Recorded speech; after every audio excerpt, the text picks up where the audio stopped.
A few times ago, I was talking about making sure you understand your journey, I talk about that a lot, but then also understanding not to be envious and jealous of somebody else's success.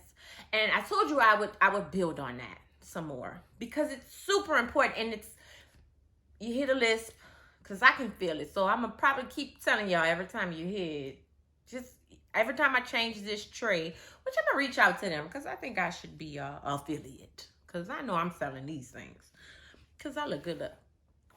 Anyway, and so, but talking about being envious and jealous of other people's success journey, especially as entrepreneurs, I see it more as entrepreneurs. One, because you're building yourself. A lot of times these are get it out the mud companies that people are building, and they're building them themselves. Some people have inheritance, some people have loans, some people have settlements, some people have money that their parents, a lot of people are like, they had a vision. They may have had some financial breaks along the way, not like breakups, but like financial growth and blessings along the way, but many times got it out the mud. Many times, this is something they built.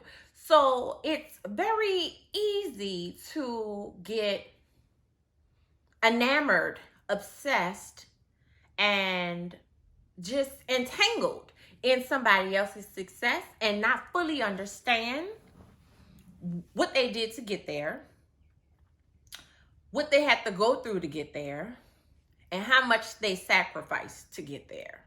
Because a lot of times, especially on social media, what we see is what people want us to see. I know y'all see what I want you to see. Like every now and then. Now, when I go live, you see all of it. You see me talking to my daughter. You see me dropping stuff. One time, my red exercise ball that I sit on at the desk rolled into the camera. Like, you see all of that. You're more likely to see my personality. But post and videos, you see what I want you to see. And so sometimes you see that and it's wonderful and it's beautiful and it's growing.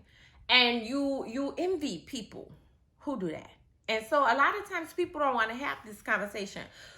But when you do that and you see, and then I've said it too, but there's so many images coming at us that we probably aren't even attuned enough to understand what's happening when we see all this stuff. And it's telling us how we should be, how our lives should be. If you ain't doing this, you're not winning. If you ain't been here, you ain't winning. If you didn't get this bag, you're not winning. And we believe it. And the danger comes with all of that. But even more so, we start to compare our lives, compare our money, compare our business, compare our journey to what somebody else is staging for us, creating, fabricating for us. So we're comparing our life to something that does not exist. We're comparing our journey to something that does not exist.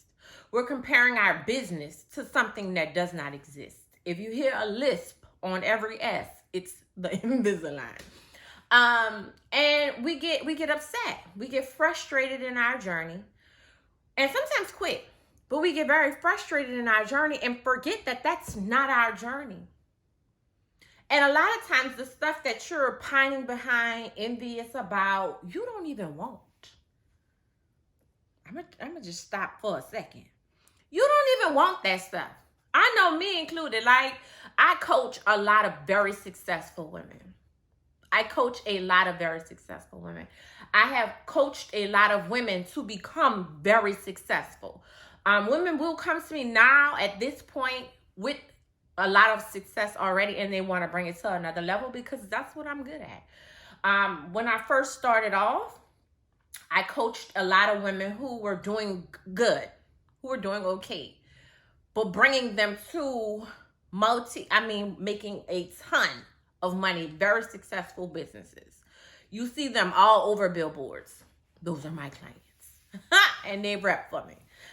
Some of them don't. Some people you don't know I work with unless you really know them. And so I understand you see all, so being in that, and I used to be really in, so now we about to get into something. I used to be really into that world. When I first moved back to New Orleans, you know, I was all into the networking scene and the who's who scene, and, you know, thinking, because that's what we're told, you have to be on the scene in order to be known, so you can make the right connections, so you can make the right bag, right? So when I first moved back, I was in corporate, and I was, you know, I knew everybody, I was going to everything, and so you would see everything. And a lot of them people don't like each other, but they keep it tight. They keep the circle tight so people can keep circulating the money, right? That's one thing you don't know, being on social media. A lot of those circles can't stand each other. And you'll know why I'm telling you this in a second.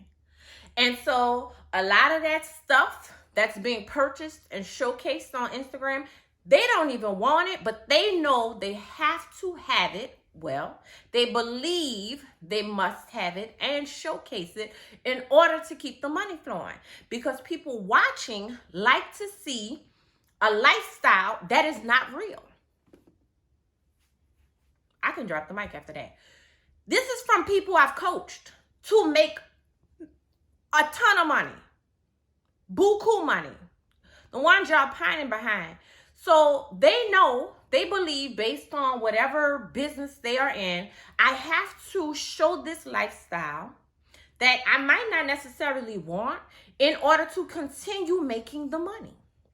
Because people watching on social, which is bringing in some of my business, want to see what they consider winning. Expensive cars, jewelry, trips, bags. I might not, you know, what they call relationship goals. I have coached women, and if they, you know, I will stop coaching you under certain circumstances too. I'm just telling you what it is.